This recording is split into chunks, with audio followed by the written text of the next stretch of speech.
वो खास तौर से ये है कि व्हाट इज मुस्लिम लॉ। तो मैं सिंपल से में कहूँगा कि ये एक टेरिटोरियल लॉ नहीं है, ये एक पर्सनल लॉ है। तो इसके distinctive feature of personal law is that they are based on religion which is a matter of faith and belief. General laws are applicable to all the persons irrespective of their religion, like IPC, Indian Contract Act, Income Tax Act, etc. As compared to the general law, the characteristics, features of the personal law are given as below. जो है वो मैं बताने चाह रहा हूँ कि आपसे जो क्वेश्चन आ सकता है कि वो कभी कभी 4 नंबर के क्वेश्चन में पूछ देते हैं कि what is Muslim law, what do you know about the personal law. तो आपको ये देखना होगा कि इसमें हमको क्या जवाब देना है। पर्सनल लॉज के बारे में कहते हैं कि it is not of a general application. Personal law के बारे में ये भी कहते हैं कि personal laws of the religious community can not be applied to all the persons uniformly like other general laws. Personal laws are applicable only to family matters like marriage, divorce, dower, guardianship, will और inheritance etcetera. इसी तरह से आपने personal law में खास तौर से जो मुस्लिम लॉ का पर्सनल लॉ आप इस वक्त पढ़ने जा रहे हैं, इससे पहले आपने सेकंड सेमेस्टर में हिंदू लॉ को पढ़ा है और उसमें आपने फैमिली मैटर्स को सेपरेटली डिस्कस किया होगा। हिंदू लॉ बहुत हद तक कोडेड है और मुस्लिम लॉ में सब कोडेड नहीं है। कुछ चीज़ें ऐसी हैं कि जो कि एप्लीकेबल हैं on the basis of the Quran and Hadith of the Muslim belief. तो there is some differences, but there are Muslim law may be described as that branch of civil law which regulate the family matters of Muslims only। ये बात दिमाग में रखिएगा, ये सबके लिए applicable नहीं है।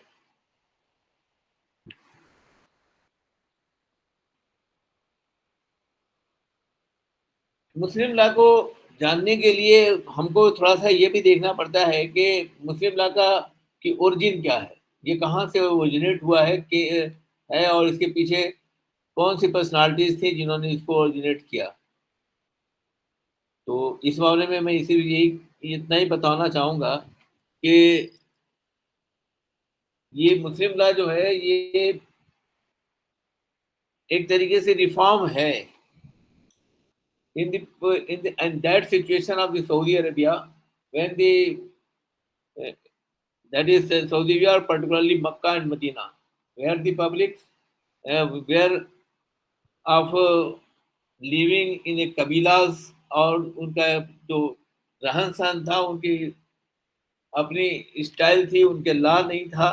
वो सब कबीलों के अपने अपने सरदारों के जो कानून थे वो चला करते थे। ऐसे में एक person named prophet Muhammad was born in the Mecca.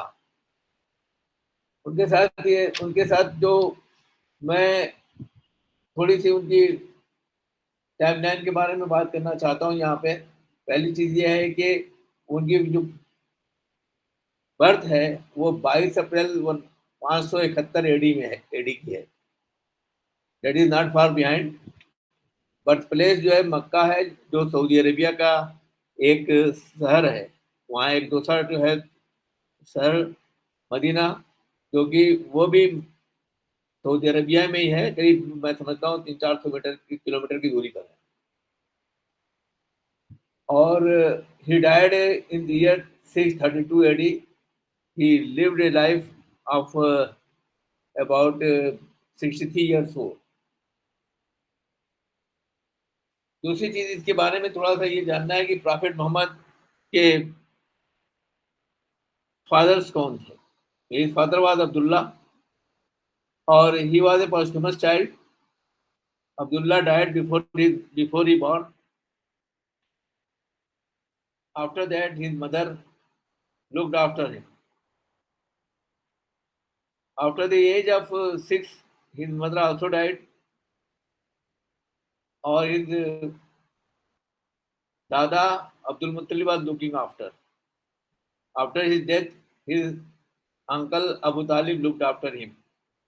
The main opponent His next uncle Abu Lahab was not agree with his thoughts and principles. So he objected her in his on working. इसके time की line की बात मैं करूं तो marriage उनकी as of 25 में हो गई थी और इन्होंने पहली मैरिज जो की थी एक विडो से की थी इनका नाम खदीजा था और इस मोस्टली उसके बाद ज़्यादातर पोर्शन इनका टाइम जो पास होता था वो किसी पहाड़ पर या किसी चीज़ों पर एक तरीके से ये इबादत में मशगूल रहते थे और 40 साल की उम्र में इनको पहला रिवलेशन होता है as per the Muslim thoughts and belief the total Quran was revealed to him through the by the God through a messenger Jibril और जो पहला रिवलेशन हुआ था उनको एट द एज ऑफ 40 हुआ था। तो यहाँ पर ध्यान रखिएगा कि अबू लहब जो थे इनके दूसरे चचा अबू तालिब के अलावा जिन्होंने पाला था इनको वो उनके अगेंस्ट थे और उनकी वजह से इनको मक्का छोड़ के वहाँ के मदीना जाना पड़ा था क्योंकि जब इन्होंने लोगों से कहा कि मैं आप लोगों से ये कहना चाहता हूँ कि बिलीव ऑन वन गॉड तो लोगों ने उसका ऑब्जेक्शन किया क्योंकि उस वक्त जो इलाका था उस इलाके के अंदर मोस्टली क्रिश्चियंस जूस मोसाइट्स और बहुत सारे आइडोलेटर्स वगैरह भी रहते थे। ऐसी सिचुएशन में जो कबीलों का ये था उन्होंने बहुत सारे कबीलों ने तो इनकी बातों को एक्सेप्ट किया लेकिन बहुत सारे कबीलों ने उनको डिस्कार्ड करना शुरू कर दिया और उनके इतनी उनको परेशानी पैदा की कि उनको मजबूरन छोड़ के भागना पड़ा मदीने के लिए। थोड़ा सा ये जानना ज़रूरी है कि ये मैंने पहले कहा कि ये एक तरीके से रिफॉर्म है ये रिफॉर्म है और उस पीरियड में जबकि सोशल लाइफ सऊदी अरेबिया की जो थी उस सिचुएशन में इस रिफॉर्म को लाया गया था। ट्राइब्स के द्वारा ये कंट्रोल था टोटल एरिया और वहाँ कोई एडमिनिस्ट्रेटिव मशीनरी नहीं थी। ज़्यादातर ब्याज पर लोग काम करते थे कोई ह्यूमन राइट नहीं था। गैम्बलिंग एंड एक्सेसिव अल्कोहलिज्म थी वहाँ पर प्रिवलेंट थी जिसकी वजह से एक तरीके से अनार्की फैली हुई थी और ऐसी सिचुएशन में कुरैश एक कबीला था उसी कबीले में प्रॉफिट मोहम्मद का जन्म होता है और शुरुआती देखभाल के बाद इनको इनकी एक दाई थी थी हलीमा उनके हवाले कर दिया गया और उनके बकरियों को चलाने का ये काम करते रहे। उस बीच में शुरुआत से ही इनकी लाइफ देखने को मिल रही थी लेकिन 25 साल की उम्र होते होते इन्होंने इनके घर वालों ने इनसे शादी की बात की तो इन्होंने एक बिजनेस वूमन थी एक तरीके से खदीजा उस वक्त में और वो एक तरीके से विडो थे उनसे इनकी शादी हुई।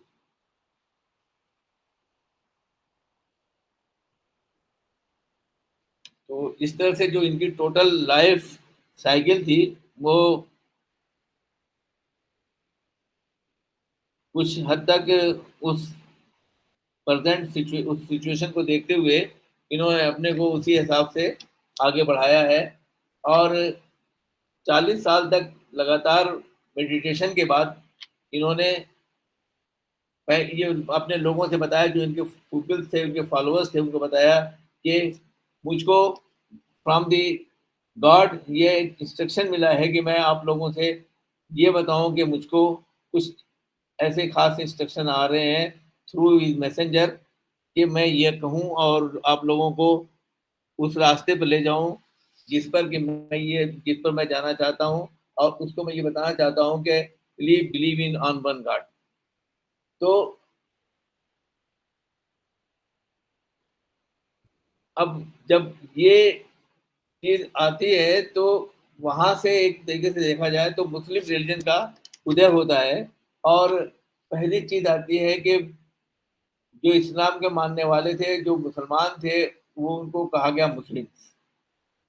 तो वन हु हैज अडॉप्टेड और follows Islam faith is known as Muslim. मुस्लिम के बारे में ये कहते हैं कि ये टर्म कहाँ से ड्राइव हुआ है। कहते हैं ये इस्लाम जो ड्राइव हुआ है, इस्लाम से ये मुस्लिम टर्म ड्राइव हुआ, और नो स्टेचुटरी डिफिनेशन, इसकी कोई स्टेचुटरी डिफिनेशन है नहीं। ऐसी जगह कहीं भी किसी एक्ट में ये स्टेचूट पे हमने नहीं देखा है कि मुस्लिम के बारे में कोई डिफिनेशन दी गई। वन हु हैज अडॉप्टेड और फॉलोज इस्लाम फेथ, उनको कहा गया कि वो मुस्लिम है, इस्लाम को मानने वाले हैं। इस्लाम टर्म का मतलब क्या है? पहली चीज ये बात है, इस्लाम का मतलब उस वक्त जो अरबिक भाषा में जो इसका मतलब है, वो उसका मतलब है submission to the will of God, यानी अपने को गॉड के विल के पर अपने को डिपेंड कर देना कि उसकी जो मर्जी होगी वो होगा। तो कहते हैं faith in Islam concludes with the below mentioned beliefs. तो टोटल इन्होंने जो फेथ की बात कही कि आप ये बिलीव करिए कि God is one and the only god.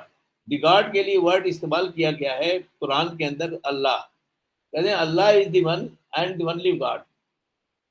दूसरी उसके दूसरे बिलीफ का दूसरा पार्ट यह है कि prophet Muhammad Muhammad is the last messenger of God. यहाँ पर जब हम आते हैं तो हमें ये जानना है कि इस्लाम से आने के पहले इब्राहिमी जो सेक्ट था, मजहब था, वो पहले से आ रहा था। और एक तरीके से देखा जाए तो इब्राहिम पहले, जहाँ तक मुस्लिम हिस्ट्री में हम देखते हैं कि इब्राहिम को पहले नबी के तौर पर देखते हैं। उसके बाद उनके लड़के इस्माइल थे, उसके बाद बहुत सारे थे।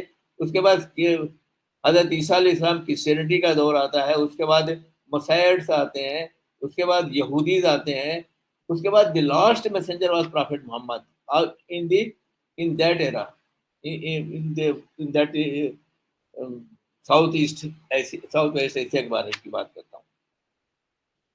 तो वहां पर जो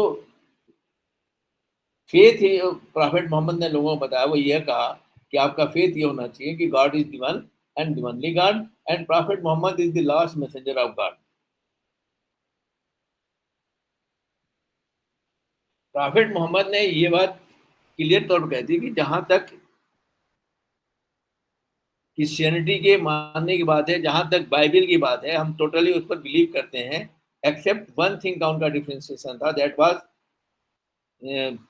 कि क्रिश्चियनिटी में प्रॉफिट जो क्राइस्ट थे उनको सन ऑफ गॉड लास्ट में कहा गया है, जिसको के जो कि जिसके खिलाफ इस्लाम कहता है कि no, Allah is the one and he is abstract, और उसका कोई शरीक नहीं हो सकता, ही इज अलोन।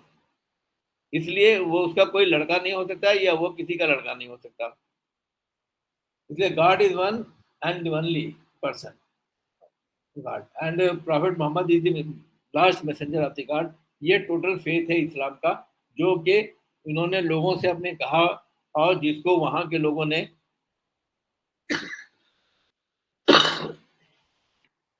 माना नहीं। तो उनका यह नहीं मानना था कि prophet Muhammad is the last messenger of God. तो वहां पर पहले से क्रिश्चियनिटी और बहुत सारे यहूदीज और मसैयड्स थे जिनके बारे में जिनको यकीन था कि गॉड इज वन।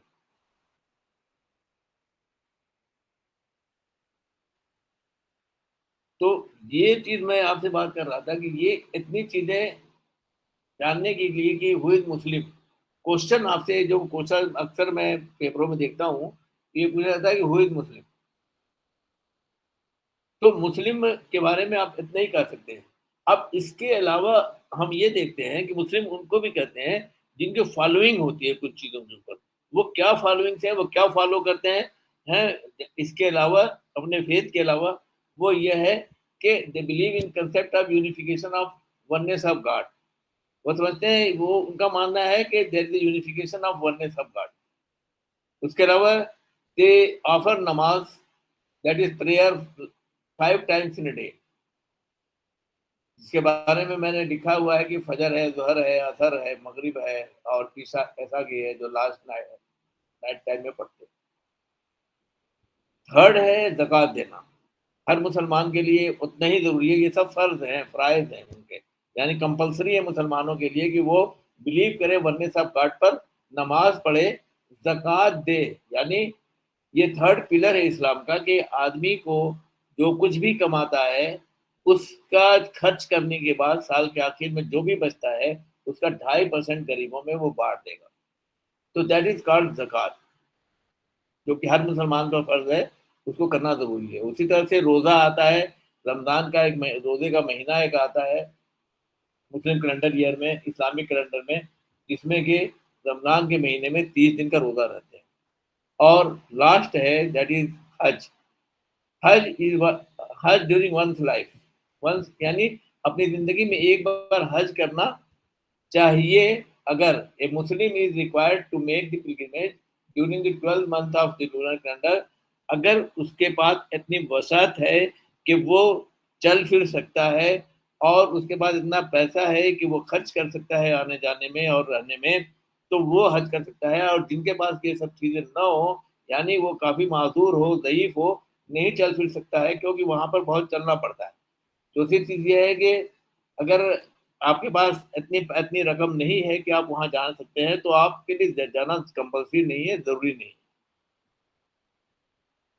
ठीक, ये 5 ये है। तो मैंने आपको बताया कि पहली चीज तो ये है कि आपको फेथ क्या होना चाहिए मुसलमान होने के लिए। दूसरी चीज ये है कि आपको उस फेथ के साथ आपको करना क्या होता है। और एक क्वेश्चन और आपसे आता है कि how does someone become a Muslim. अब किसी के मुस्लिम होने के बारे में क्वेश्चन आता है कि कैसे वो मुस्लिम हो सकता है। तो पहली चीज आती है कि बाय बर्थ, बर्थ से एक आदमी मुस्लिम जिस इसमें वो पैदा होता है उससे ये देखा जाता है कि ये किस इसमें पैदा हुआ है। अगर उसके माँ बाप मुसलमान हैं और तो ये प्रज्यूम किया जाता है कि वो लड़का भी मुसलमान हो जाता है, मुसलमान होगा। Unlet and unless after the attaining the age of maturity, वो अगर नहीं अपने को बदलता है, कन्वर्ट नहीं कहीं और करता है, तो वो मुस्लिम माना जाता है। कहते हैं कि even if one of the parents is Muslim, then the person will be considered as Muslim until and unless he refuses to be a Muslim after the completion of the age of majority. तो पहली चीज ये है कि who can be a Muslim. तो by birth, if the parents are Muslim he will be Muslim. अगर one of the parent is Muslim तब भी वो प्रेजेंट के प्रज्यूम किया जाएगा, प्रोवाइडेड कि after the attaining age of majority वो फॉलो करता है या वो उसको छोड़ता है। दूसरी चीज ये है कि एक तो बाई बर्थ पैदा हो, बाई बर्थ ये इस्लाम का मानने वाला हो गया। एक दूसरी सिचुएशन ये होती है कि बाई कन्वर्जन हो जाए। तो कहते हैं any person of sound mind who want to convert या who has attend the age of majority and want to convert, तो first of all he has to renounce his or her religion. Second की बात उसमें कहते हैं कि he has by public declaration inform that I want to do that. Third fourth चीज ये है कि and accept Islam as his religion, और उसके बाद तब वो इस्लाम मजहब को एक्सेप्ट कर सकता है। किस तरह से एक्सेप्ट करता है? बाय रिचुअल, जैसा कि बताया गया कि उसकी फेथ क्या है, यानी उसकी believe in the oneness of God हो, और वो उसका ये भी बिलीव हो कि he the prophet Muhammad is the last messenger of God. इस पर अगर उसको बिलीव है तभी वो मुसलमान हो सकता है। तीसरी चीज एक बिलीफ की बात ये आती है कि रिचुअल्स के साथ साथ उसकी बिलीफ है। इस्लाम के अंदर आपने ये देखा होगा कि मैयत को मरने के बाद दफन करते हैं, और बाकी जितने भी हैं मजहब, क्रिश्चियनिटी हो चाहे मुसैयट्स हो चाहे ये हो, जो इब्राहिमी सेक्ट से अंदर के अंदर आते हैं, उन्होंने ये बिलीफ, ये उनका ये मानना है कि मरने के बाद क़यामत आएगी और क़यामत के दिन हमसे सवाल जवाब होगा कि हमने दुनिया में अपनी ज़िंदगी में क्या किया है और क्या नहीं किया है। तो जो उसका ये बिलीव है क़यामत पर कि क़यामत will come, once upon a time दुनिया खत्म होगी और क़यामत आएगी और हमको सवाल जवाब के लिए तैयार रहना है। अगर हमने अच्छा काम किया है तभी हमको स्वर्ग मिलेगी और नहीं तो नर्क बनी हुई, एज गॉड प्रॉमिस इन कुरान। और ऐसा ही गॉड ने कुरान में प्रॉमिस भी किया है। कहते हैं कि एक कन्वर्जन बेस्ड ऑन फ्रॉड लेकिन देखिए यहीं पर आपको समझने की चीज ये है कि बाय बर्थ तो क्लियर है कि बाय बर्थ जो है वो मुस्लिम है, लेकिन कन्वर्जन से अगर कोई मुसलमान होता है और इन चीजों को फॉलो करते हुए वो कन्वर्ट हो जाता है, तो यहाँ कहा गया है कि अगर कि यहाँ पर किसी एक मैलाफाइड इंटेंशन से, with the intention to deceive any law, if he want to convert himself, so that will be not found good and will be declared as bona fide अगर उसने किसी लॉ को डिफीट करने के लिए किया है। यहाँ पर मैं इसलिए इस बात को कहना चाहता हूँ कि मोस्टली मोस्टली आपके इसमें देखा जाता है कि मुस्लिम्स में मुस्लिम जो कन्वर्ट होते हैं वो इसलिए बहुत सारे लोग कन्वर्ट हो जाते हैं कि मुस्लिम्स में 4 शादियां तक की परमिशन है, जबकि बाकी धर्मों में नहीं है। हमारे जो इंडियन कल्चर है, जो हमारा जो इंडियन माशरा है जिसके अंदर हम बाकी लोग रहते हैं, वो ज़्यादा से ज़्यादा एक शादी कर सकते हैं, और अंडर आईपीसी अगर आप एक से ज़्यादा करते हैं तो पॉलीगैमी का पनिशमेंट आपको होगा और आपको 2 साल की जेल भी हो सकती है। यहाँ पर यह कहा गया है कि कन्वर्जन बेस्ड ऑन फ्रॉड और to defeat any law will be hold as mala fide. तो सुप्रीम कोर्ट ने इन बातों को, जहां पर फ्रॉड किया के पर्पज से या किसी लॉ को डिफीट करने के लिए कोई ऐसा काम किया गया है, तो उसको मेलाफाइड डिक्लेयर किया है। कहते हैं कि if a person converts and his behaviour runs counter to Islam, the presumption of conversion is rebutted. Supreme court ने बहुत क्लियरली कहा है कि अगर वो चैलेंज, अगर उसका इस्लाम धर्म में आना चैलेंज होता है, तो अगर ऐसा पर्सन कोई कन्वर्ट होता है जिसको ये पाया जाता है कि उसका बिहेवियर जो इस्लाम के जो प्रिंसिपल्स हैं उसके कंट्रेरी ये कर रहा है या उनको फॉलो बिल्कुल नहीं कर रहा है, तो it will be presumption of conversion is rebutted, और कन्वर्जन को वापस किया जाएगा। कहते हैं इसमें 2 बड़े इंपॉर्टेंट केस आए हुए हैं। एक Sarla Mudgil versus union of India 1995 का है, सुप्रीम कोर्ट में 435 पर है, और lily Thomas versus union of India year 2000, ये भी सुप्रीम कोर्ट का जजमेंट है। ये 2 बड़े रिसेंट जजमेंट हैं जो आपके सामने, जिसमें सरला मुदगिल के हस्बैंड ने उनसे उनको बगैर तलाक दिए हुए और एक मुस्लिम लड़की से शादी कर दिया। जब उन्होंने इस चीज को चैलेंज किया कोर्ट में, हर जगह पर होता हुआ जब सुप्रीम कोर्ट तक आया, तो सुप्रीम कोर्ट ने बहुत क्लियरली कहा कि इनका जो कन्वर्जन का जो मकसद था, पर्पस था, only to go for the second marriage, और सेकंड मैरिज के लिए जाना था, और अंडर द मुस्लिम दा, ओनली अंडर द मुस्लिम दा ही कैन डू दैट। तो he has done this only to receive a law, और उसको इसलिए इसलिए उनको उसको मेलाफाइडी डिक्लेयर किया, और मिस्टर मुदगिल को 2 साल की सजा हुई और उनको पॉलीगैमी के लिए दोषी पाया गया। उसी तरह से lily Thomas versus union of India का केस था। इस केस में भी कन्वर्जन, ये जो मियाँ बीवी लिली थॉमस और और उसके हस्बैंड मिस्टर थॉमस दोनों क्रिश्चियन थे, और मिस्टर थॉमस की ने चाहा कि मैं दूसरी शादी कर लूं, और देखा कि मैं दूसरी शादी नहीं कर सकता इन इन द क्रिश्चियनिटी आल्सो, तो ही कन्वर्टेड इनटू इस्लाम, और उन्होंने दूसरी शादी कर ली। गो के क्रिश्चियन लेडी से उन्होंने ये शादी की थी, लेकिन ये दोनों मुसलमान होकर शादी किया था। और इस केस में भी सुप्रीम कोर्ट ने यही माना था कि इनका इंटेंशन अच्छा नहीं है, और ये शादी के बाद ये फॉलो नहीं कर रहे हैं इस्लाम धर्म को, और वनली ये कन्वर्ट किए हैं फॉर द मैरिज पर्पस, और इसीलिए इसको मेलाफाइडी डिक्लेयर किया और इनको पनिश किया। बहुत सारे दिमाग में आपके बात आते होंगे, रिसेंट टाइम्स में भी बहुत सारे केसेस ऐसे आए हैं जिसमें कि वनली विद दैट इंटेंशन ये ऐसा किया गया है। जो आपके सामने बहुत सबसे इम्पोर्टेंट केस सामने आता होगा, that is Dharmendra and Hema Malini, both converted to Islam. और हम लोग ने अपने बहुत यंग टाइम में इसको देखा था कि बहुत सारे पेपर्स में, मैगजीन्स में इनके इस्लाम को कबूल करने और उसको फॉलो करने का ये था, लेकिन इनका पर्पस कोई नहीं था। लेकिन चूंकि इनकी वाइफ ने इसको कभी चैलेंज नहीं किया, अगर उन्होंने इसको कभी चैलेंज कर लिया होता या इनके किसी रिलेटिव या रिश्तेदार ने भी इसको चैलेंज कर दिया होता, इनका वेस्टेड इंटरेस्ट है, तो ये शादी भी अल्ट्रा वायलेट डिक्लेयर हो जाती। तो मेरे कहने का यही था कि ये जो पर्पस है ये बहुत क्लियर है कि आप मेलाफाइड इंटरनल से और सुप्रीम कोर्ट के बहुत क्लियर कट डिसीजन से भी आ गए हैं कि अगर आपने कहीं पर ये इस तरह का काम किया है तो उसके दैट इज पनिशेबल।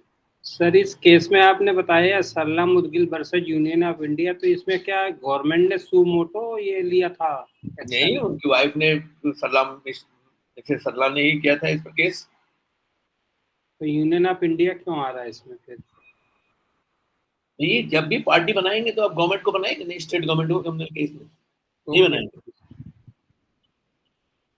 इसलिए यूनियन ऑफ इंडिया आया होगा। मैं कोई ऐसी बाकी कोई दूसरी बात नहीं। ओके। और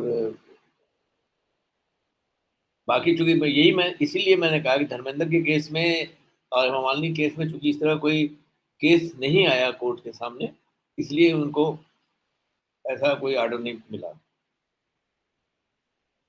तो ये मैं एक बहुत छोटा सा आपके पास टॉपिक था, इंट्रोडक्शन था। सर एक डाउट है, बताइए। हाँ सर, जैसे कि जो बच्चे का फादर है मुस्लिम है और मदर है क्रिश्चियन, तो जब बच्चा पैदा हुआ तो वो मुस्लिम बन गया बाय बर्थ, ठीक है सर? भाई मुस्लिम मानेगा। अगर लड़की क्रिश्चियन है भी बनी हुई है तो वो क्रिश्चियन ही मानेगी, उसको लड़का है। लड़के का एक तरीके से डिसीजन फाइनल होता है तभी जब he comes under the age of majority. बाकी तो अगर उसने जैसे पालन पोषण में रहा है वो उसको फॉलो करेगा। अच्छा, अगर डॉमिनेटिंग पोजीशन में हस्बैंड है और वो अपने हिसाब से उसको ये मैनेज करता है तो निश्चित तौर पर वो उसको उस तरफ ले जाएगा, और अगर डोमिनेटिंग पोजीशन में अगर वाइफ है तो वो उसको उस तरफ ले जाएगा। ये तो हमेशा देखा जाता है। और मान लो सर 5 साल बाद वो उसका हस्बैंड भी क्रिश्चियन धर्म को अपना लेता है, तो उस केस में क्या स्थिति रहेगी बच्चे की? वो तो क्रिश्चियन ही है, वो तो बच्चे पर। अच्छा। देखिए, जो उसका डिसीजन मेकिंग है वो तो उनके साथ अगर 5 साल की उम्र का है तब तो वो कुछ नहीं समझेगा, लेकिन जब वो करीब अपनी मेजॉरिटी को पहुंचेगा तब वो तो एक डिसीजन ले सकता है ना। हर आदमी इंडिपेंडेंट आजाद है इस बात में। ओके, तो उससे कोई फर्क नहीं पड़ता कि उसके माँ बाप या कोई कन्वर्ट हो गया या बदल गया तो उससे क्या उसकी इफेक्ट आएगा। ये खुद अब जब बालिग होने के बाद वो खुद डिसीजन मेकिंग पोजीशन पर आता है। ठीक।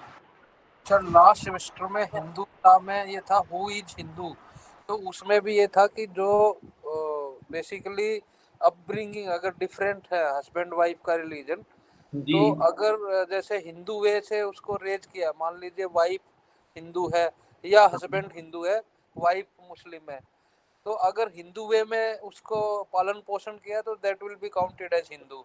तो सेम वे में मेरा सिर्फ यही कहना है कि वो वैसे ही काउंट किया जाएगा जैसा उसको रेस किया गया है।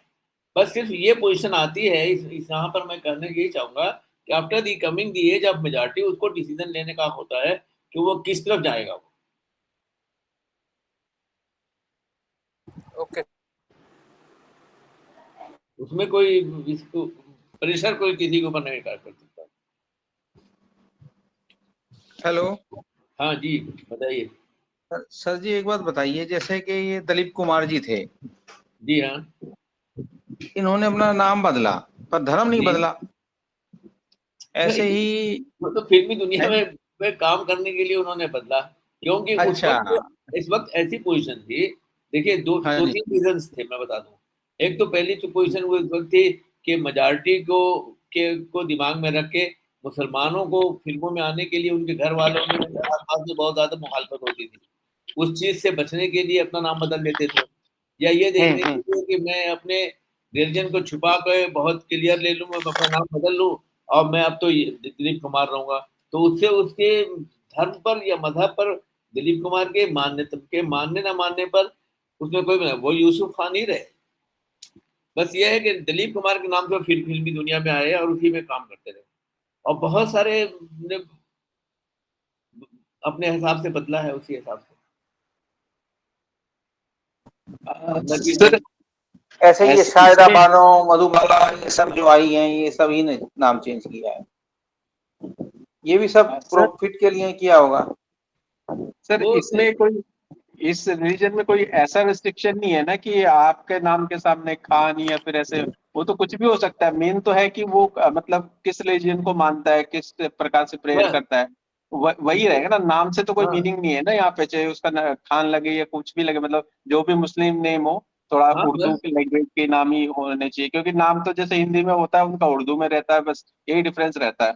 ये मोस्टली तो यही डिफरेंट रहता है, और अब तो बहुत लोग कॉमन भी रखना शुरू कर दिए। अब जैसे अमन रख लिया, तो अमन कहाँ पर आके खड़ा होता है? अमन तो कहीं दोनों जगह खड़ा होता है। हाँ, दोनों में ही आता है वो तो इस तरह का। दोनों में ही होता है, तो वो डिपेंड करता है कि वो, देखिए नामन कैसे, तो नामन कैसे अपनी जगह, उसका धर्म से इससे कोई मतलब नहीं है, और वो सोशल सोशल पोजीशन रही हो या रिलीजियस रही हो या ये कह लीजिए कि पॉलिटिकल रही हो, ये तीनों पोजीशन हो सकती है जिसमें कोई अपना नाम चेंज किया हो, उससे मुस्लिम लॉ के होने ना होने पर कोई फर्क नहीं पड़ता ना। जो मुस्लिम लॉ है, जो मुस्लिम ये है, खाली हम अपने एक पर्टिकुलर दायरे में इसको कैद न करें, क्योंकि मैं यहाँ पर यही कहना चाहूँगा कि मुस्लिम लॉ जो है वो सिर्फ इंडिया ही बेस्ड नहीं है, this is applicable all over the world, और जितनी पॉपुलेशन है बाहर की दुनिया के वर्ल्ड में, उतनी ही कि मैं समझता हूँ कि उसकी बहुत ही छोटा हिस्सा हमारे इंडिया में रहता है मुसलमानों का, लेकिन बाकी तो that is following that one Muslim law. इस पर हम डिस्कस कर सकते हैं कि what are the concepts of Musalman, Muslims का कंसेप्ट क्या है और उनका रिलीजन क्या है, क्रिश्चियनिटी का क्या है, ज्यूज का क्या है, मुसैयड्स का क्या है, हमारे हिंदूज का क्या है, ये सब उनके अपने अपने डिफरेंट डिफरेंट मानने के तरीके हैं, उनका बिलीफ है। तो पहली चीज ये है कि ये रिलीजन जो है, ये जो पर्सनल लॉ है, वो that is based on belief, उस पर्टिकुलर तबके पर ही लागू होता है जो उनको बिलीफ पर या उस पर उसका यकीन होता है, बाकी वो किसी और पर लागू नहीं होता। ठीक है जी, थैंक यू। इसमें कोई कंफ्यूजन है तो आप बात करेंगे। ठीक है सर। अब ये जो मेन टॉपिक है, इसमें जो क्वेश्चन आता है ज्यादा तो 4 नंबर में क्वेश्चन आता है, मोस्टली यही आता है कि हु इज मुस्लिम, और फिर ये पूछता है कि हु में बी ए मुस्लिम। तो इन दोनों चीजों पर ये बात करेंगे, लेकिन जो दूसरा जो इसका यूनिट है, that is sources of Muslim law. Muslim law को अगर सही मानों में अगर आप पढ़ना है, समझना है, तो जब उसके सोर्सेज को आप पढ़ेंगे कंप्लीट और उसके सभी सोर्सेज को जानेंगे, तभी आप जाके इसको समझ पाएंगे कि लॉ क्या है और लॉ कहाँ से ड्राइव हो रहा है और किस लॉ एप्लीकेबल है और उसकी मेन जूरिस्प्रूडेंस उसके पीछे क्या है। तो हम जो अगला चैप्टर शुरू करने जा रहे हैं, that is sources of Muslim law. तो मुस्लिम लॉ के जिस तरह से आपने जूरिस्प्रूडेंस में पढ़ा होगा, हिंदू लॉ के अंदर भी पढ़ा होगा कि what are the sources of Hindu law, what are the sources of law, तो उसी तरह से what are the sources of Muslim law.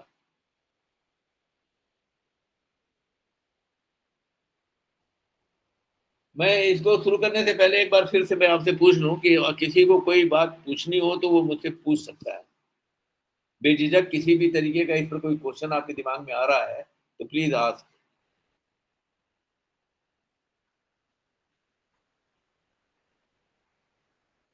मेरी बात सुनाई पड़ रही था आपको? नहीं सर, क्लियर है, आप कंटिन्यू कीजिए। कोई क्वेश्चन नहीं है सर। इसमें मैं ये कहना चाह रहा था कि जो सोर्सेज ऑफ मुस्लिम लॉ है, इसमें दो तरीके के सोर्सेज हैं, प्राइमरी सोर्स है, सेकेंडरी सोर्स है। यहाँ पर आप मेरे स्क्रीन पर बहुत क्लियरली देख रहे होंगे कि प्राइमरी सोर्सेज में जो 4 मेन सोर्सेज हैं वो कुरान है, सुन्नत है, और सुन्नत ही को हदीस भी कहते हैं, इजमा है या क्यास है। इसके बारे में बहुत डिटेल से मैं जाऊंगा अगले चैप्टर, अगले आने वाले दिनों में। और दूसरा जो सोर्स है वो सेकेंडरी सोर्स है, जिसमें कस्टम है, लेजिस्लेशन है, प्रेसिडेंट है, और justice, equity and good conscience. मैं समझता हूँ कि एक तरीके से ये जो सेकेंडरी सोर्स है ये सब मिलता जुलता आपको मिलेगा, जो कि बाकी आपने हिंदू लॉ के अंदर या जो स्टूडेंट्स के अंदर पढ़ा होगा उससे मैच कर रहा होगा, ज्यादा फर्क नहीं होगा। कहते हैं कि मुस्लिम law is a personal law which is applied only on Muslim. Muslim law in India means that portion of Islamic civil law which is applied to the Muslims as a personal Muslim law personal law. Muslim law consists of injunctions of Quran, यानी कुरान के directions क्या है, tradition क्या है profit Mohammad की। Tradition का मतलब simple तरीके से अगर हम हल्का सा समझें तो यह है कि उनके प्रॉफिट मोहम्मद ने अपनी लाइफ में क्या किया, क्या करने से मना किया, और इसी को हम प्रॉफिट की सुन्नत भी कहते हैं कि हम उस सुन्नत पर अमल करते हैं। तीसरी चीज ये है कि common opinion of Muslim jurist, यानी जो इसको इजमा कहते हैं, यानी जो ओपिनियन ऑफ मुस्लिम जूरिस्ट है, यानी जो लर्नेड पीपुल्स एक तरीके से काबिल इतने कि वो इतनी पढ़ाई की है कि उनकी कुरान और हदीस की नॉलेज बहुत है, अच्छी है, बहुत दिनों तक उस पर स्टडी किया है, बहुत ये है, वही मुहद्दिस होता है। और उसको बारे में कहा जाता है कि ऐसे अगर 10 लोग इकट्ठा हैं कहीं किसी पर्टिकुलर पॉइंट पर और वहां पर कोई केस लॉ उनके सामने डिस्कस किया जा रहा है, तो उनकी जो ओपिनियन होगी that will be also a opinion of the Muslim law, और ये समझा जाएगा कि that is a source of Muslim law, that is called ijma. इसी तरह से दूसरी चीज कहा गया है कि एनालिटिकल डिडक्शन क्या होगा।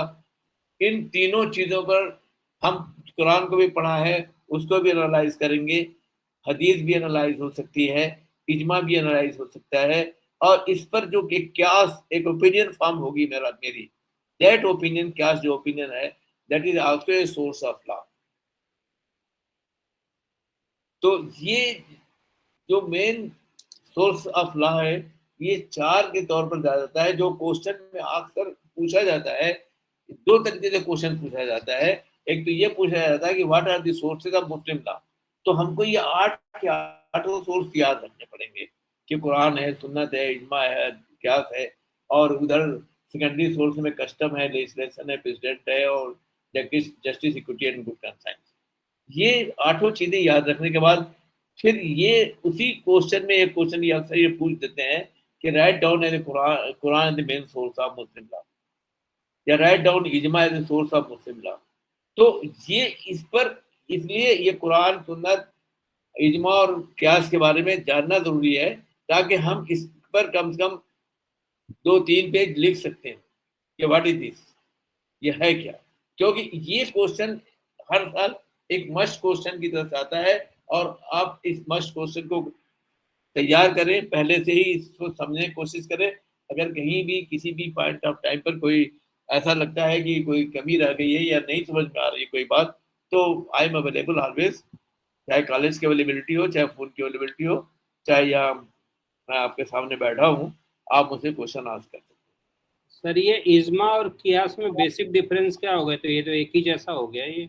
नहीं, इजमा को कहते हैं कि जो ओपिनियन ऑफ है जूरिस्ट की,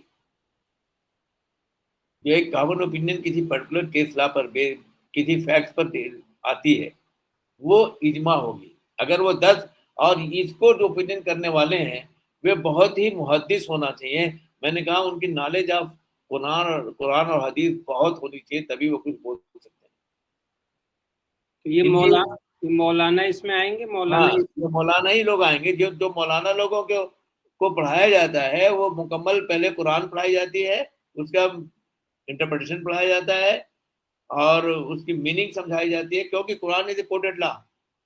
उस कोडेड लॉ को समझाया जाता है। उसको समझने के बाद, उसकी पूरी स्टडी के बाद हदीस जो है, सुन्नत है कि प्रॉफिट मोहम्मद ने और सबसे अपने अपनी लाइफ में क्या दिया किया है, कहाँ उन दोनों को का नॉलेज बहुत ज्यादा है, तभी किसी पर्टिकुलर फैक्ट पर कोई आदमी कोई डिसीजन ले सकता है। उसके अलावा हम ये भी देखते हैं, अगर मान लीजिए आज के दौर में अगर हमें इजमा करना हो, तो आज जिनकी नॉलेज कुरान और हदीस की बहुत ज्यादा है, जो बहुत ऊंचे स्टडीज में रहे हो, उनके उनके ये पूछा जाता है कि ऐसे अगर 10 लोग किसी एक मैटर पर, उनके सामने कोई मैटर रखा गया है, तो वो जो डिसीजन देंगे दैट विल बी कॉल्ड इजमा, और वो that will B binding.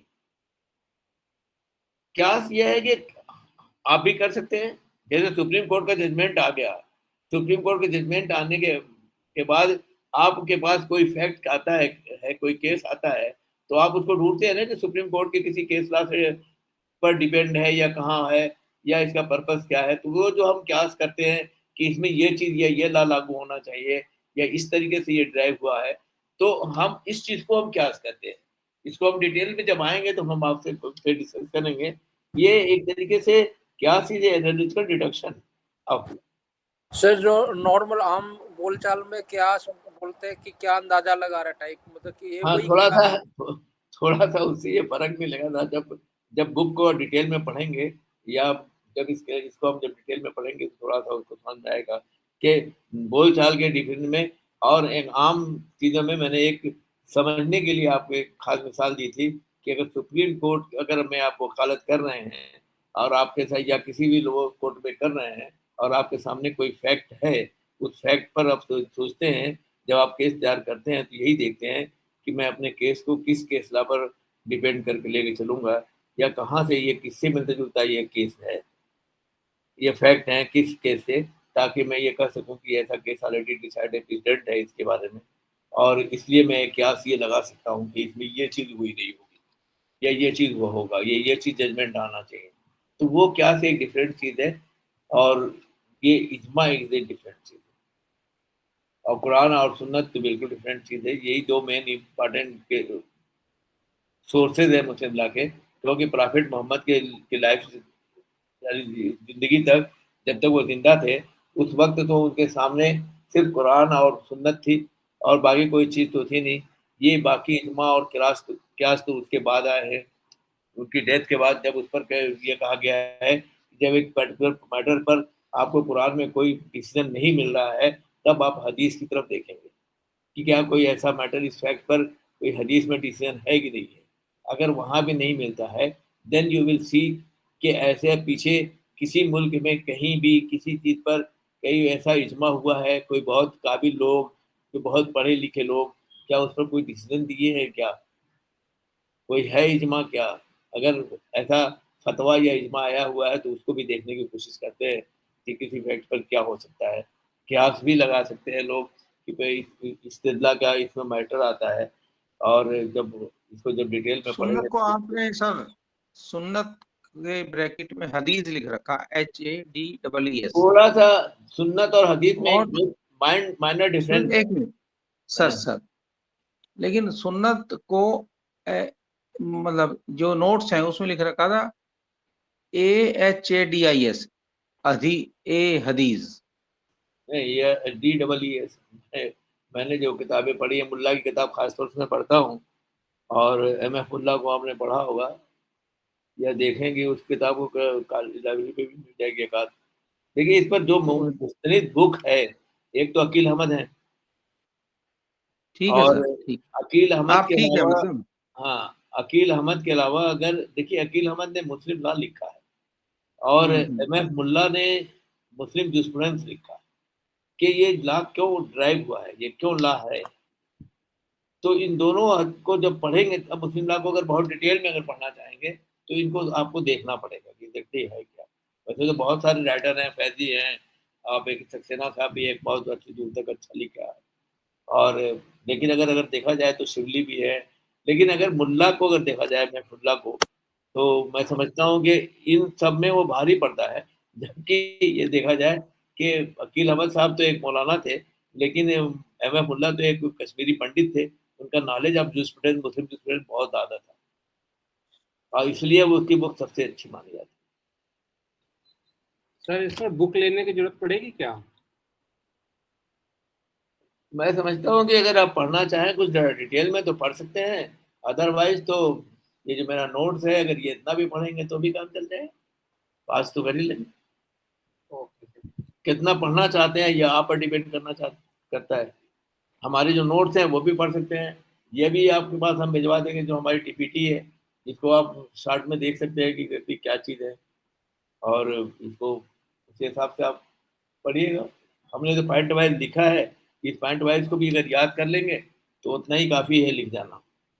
Sir इसमें मैं एक चीज पूछना चाहिए, कुरान को तो डायरेक्टली जो मैसेंजर ने दिया होगा डायरेक्टली मैसेज के बिहाफ पे ही है ना कुरान?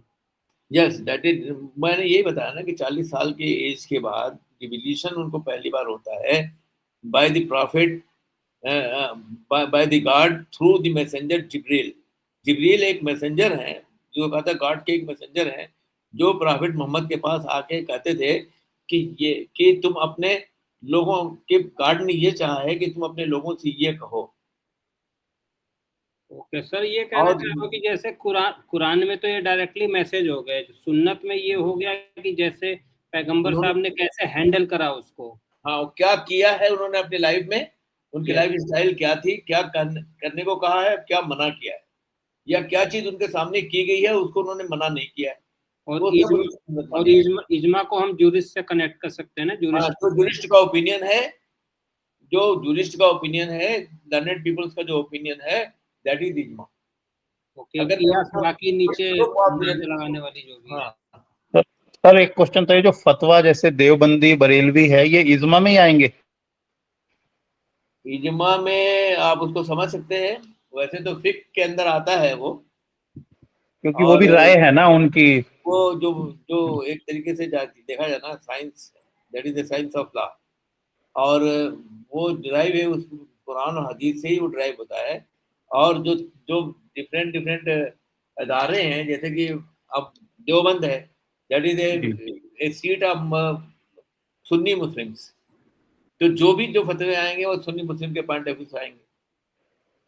देवबंद है, या लखनऊ में एक अदारा भी है इसका।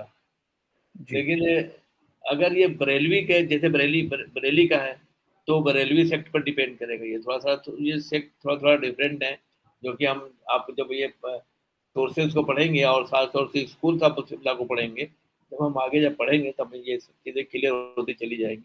अभी ब्रॉडली तो इजमा ही होगा ना, वो तो सेक्ट तो अलग अलग चीज हो गई। हाँ, कैटेगरी तो इजमा ही होगी ना, क्योंकि उनकी राय है, वो जो विद्वान है, मुस्लिम विद्वान है, उनकी राय है किसी मसले पे। हाँ, किसी मतलब उनकी क्या राय बनती है, जी जी, ठीक सर, थैंक यू। तो आज के लिए इतना बंद करें, या थैंक यू। कुछ और दिमाग में क्वेश्चन आ रहा है अगर कहीं है तो? मतलब अगले क्लास में क्या कराएंगे आप? ये मैं सोर्सेज ऑफ मुस्लिम लॉ को डिटेल में पढ़ाऊंगा बाद में, ये दोनों प्राइमरी और सेकेंडरी दोनों सोर्स आपसे डिस्कस करूंगा। हाँ सर, इसमें बुक अगर लेनी हो तो कौन सी बुक लेनी चाहिए? देखिए, प्राइमरी बुक में तो आपको अकील अहमद को पढ़ना चाहिए। अकील अहमद, हाँ, वो मुस्लिम लॉ को ही लिखता है। जो स्टूडेंट थोड़ा सा अंडरस्टैंडिंग टफ हो जाती है, तो समझ में बहुत सारी चीज़ें नहीं आती हैं, तो इसलिए मैं समझता हूँ कि जो बहुत इजी लैंग्वेज में लिखी है वो अकील अहमद ने। सर एक क्वेश्चन, हाँ, ये अकील अहमद खान नाम है क्या पूरा? क्या कह रहे हैं?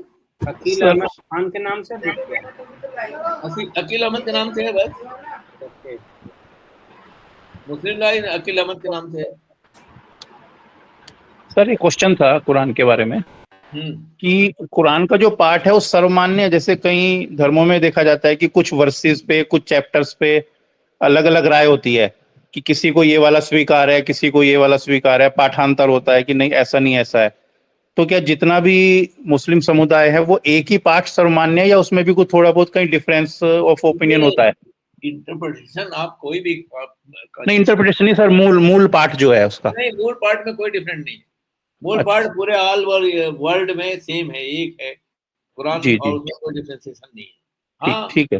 हदीस के मामले में, इस मामले में बहुत ज्यादा हदीस में चेंजेस हैं, और इसमें जब हदीस पढ़ाएंगे तो हम डिस्कस करेंगे क्योंकि हदीस बहुत सारी मनगढ़ंत बना दी गई थी एट दैट टाइम, क्योंकि वो सोसाइटी एक बड़ी मिक्स सोसाइटी थी, और सोसाइटी के अंदर मैं समझता हूँ कि बहुत सारे धर्म के लोग रहते थे, और कुछ लोग उसमें से ऐसे थे कि जो अगेंस्ट भी थे, और वो गलत तरीके की हदीस भी गढ़ दिया करते थे कि ऐसा प्रॉफिट ने कहा, या हमने उनको कहते हुए सुना, या इस लेक्चर में देखा, या हमने गए थे पूछने के लिए उनको, हमने ये कहा, जबकि एग्जैक्टली वो मुनाफिकीन होते हैं। वो जरूरी नहीं होता है कि वो उनका बिलीव हो इस्लाम के ऊपर या इस्लाम करने वाले थे।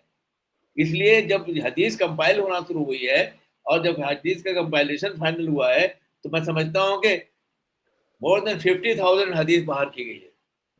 वही हदीसें ली गई हैं जिनके पीछे मुस्तनिद सबूत मिलते हैं कि हाँ ये बात कही गई है, अदरवाइज बाकी नहीं। इसलिए इसको कंपाइल करके बहुत छोटा बना दिया गया, और सिर्फ 6,000 के आसपास हदीस मानी गई है, बाकी किसी हदीस को नहीं माना गया। तो सर कुरान पहले कंपाइल हुई या हदीस पहले कंपाइल हुई? कुरान पहले कंपाइल हुई, तो प्रॉफिट मोहम्मद के समय में हुई थी ज्यादातर। ये कुरान तो तीसरे खलीफा के टाइम पे हुई थी ना, जब कलेक्ट किया गया था। लेकिन वो उन्होंने कंपाइलेशन हुआ है। हाँ, कंपाइलेशन की बात कर रहा हूँ सर। वहां तक लिखवाने की बात थी, प्रॉफिट मोहम्मद ने अपने सामने ही लिखवाते थे, अपने जो पीपल्स थे वो उनसे लिखवाते थे कि ये चीज लिख लीजिए, आज ये मुझको ये रिवोल्यूशन हुआ है। तो वो दोनों डिफरेंट चीजें होगी। अब हदीस चूंकि बहुत ज्यादा ये थी, अब जो शियाज अपनी एक अलग हदीस, अपनी वही हदीस मानते हैं जो उनके फैमिली से रिलेटेड हो, इसलिए उनकी सोच बिल्कुल अलग है। बहुत सारी जो हदीस है जो सुन्नियों की है उसको मानती ही नहीं है जी। वो डिस्टिंक्शन है, इसीलिए शिया सुन्नी का डिफरेंशिएशन है। इस चीज को भी जब हम आगे सोर्सेज के बाद जब स्कूल्स पर आएंगे तो डिस्कस करेंगे कि what is the differences in Shia and Sunni. ठीक है सर, थैंक यू। बाकी आप पीपीटी शेयर कर देना सर ग्रुप में। हाँ, पीपीटी शेयर कर दूंगा मैं, बाकी आप लोग पढ़िए तो डिस्कशन में बड़ा, क्योंकि ये डिस्कशन से चीजें ज्यादा क्लियर होती हैं और ज्यादा क्लियरली सामने आ जाती है।